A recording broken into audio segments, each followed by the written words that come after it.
Hi, this is Greg Jones, 1623 Custom Harmonicas, your Seydel dealer and technician. I'm messing around with a Chromatic today, and if you listen,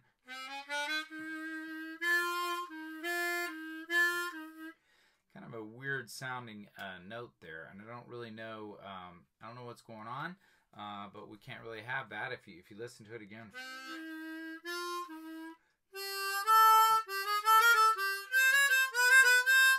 So clearly that's the two-hole blow, and the two-hole blow is not sounding right. So what we're going to do, we're going to take the covers off real quick and see if we can't figure out what's going on.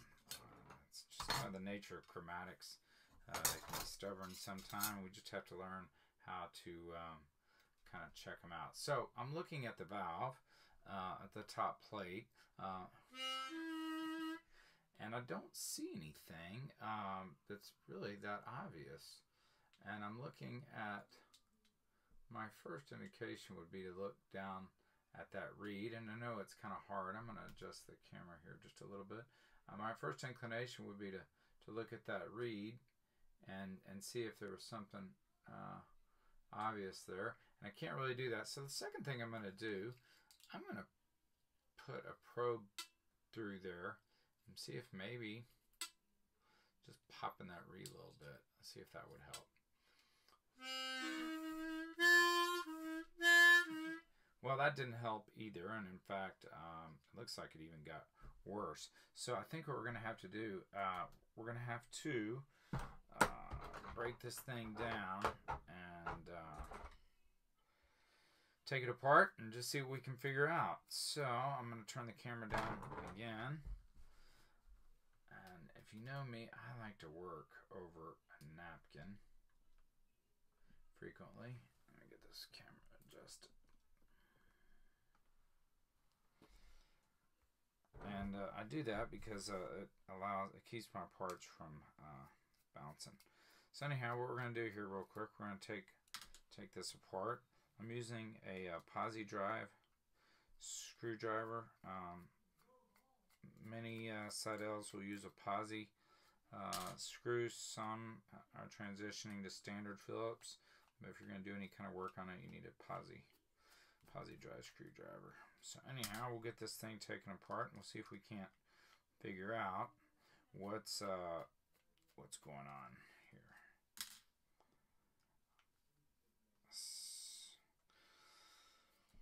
First thing we're going to do, I'm going to take out the plate screws.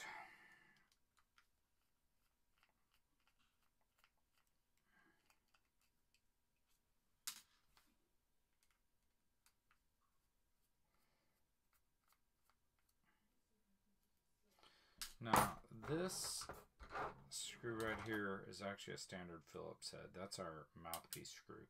I'm sorry, that is our spring screw. Holds the spring in place. My apologies. Now, I'm going to use the standard Phillips on these.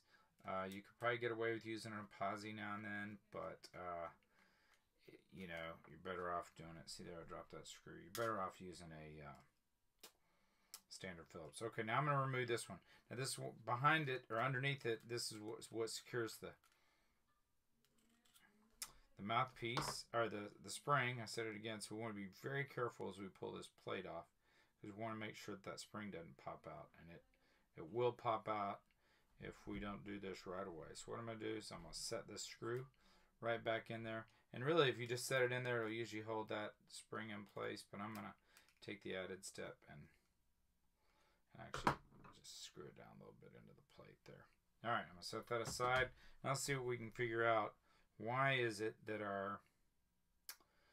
So this is the top. Remember, we looked at the top, and we're looking at the bottom. Now, sometimes I'll find that the gap on a reed will be a little low, and sometimes that will be the problem. This is really odd. I'm plinking that reed, and it seems to be working. So now what I'm going to do, I'm going to put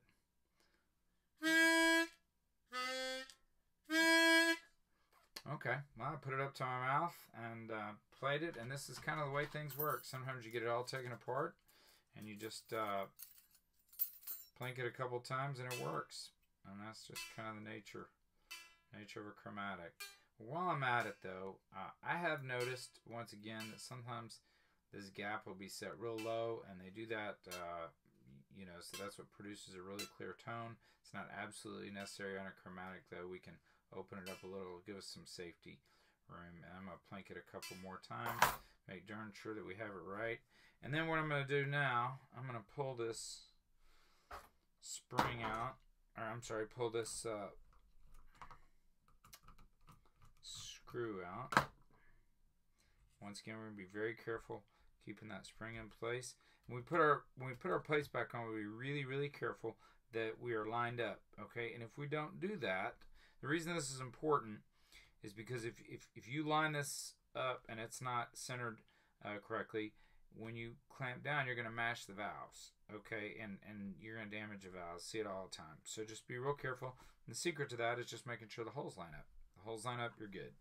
All right? First thing we want to do is secure that spring and get that in there. And we're going to put our second plate screw, our big plate Phillips screw in there.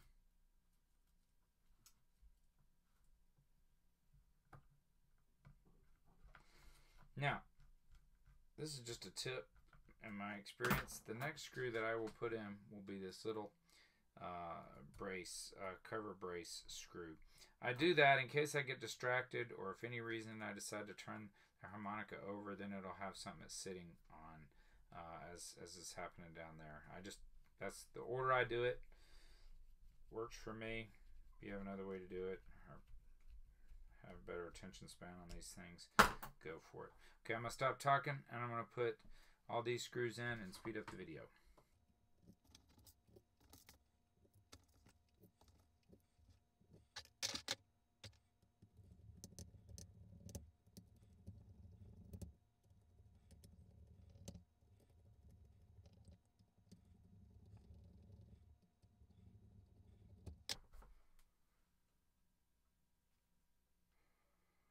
Got those screws in. Now what I'm going to do, I'm going to adjust my camera back up. What I'm going to do now.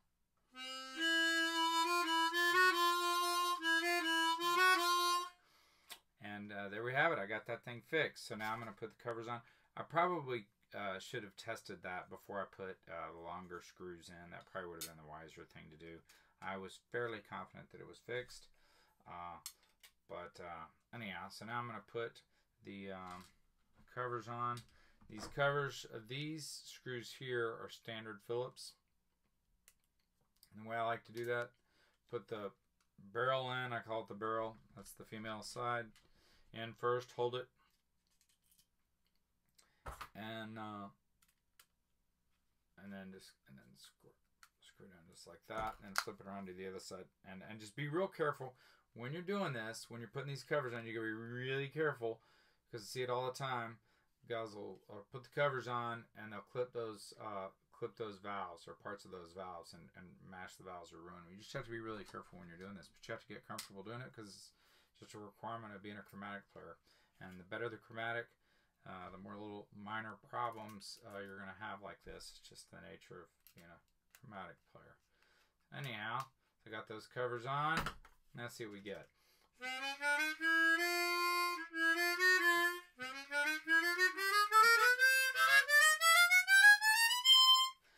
There we have it. That fixes it. Thank you for tuning in. I'm Greg Jones, 1623 Custom Harmonicas.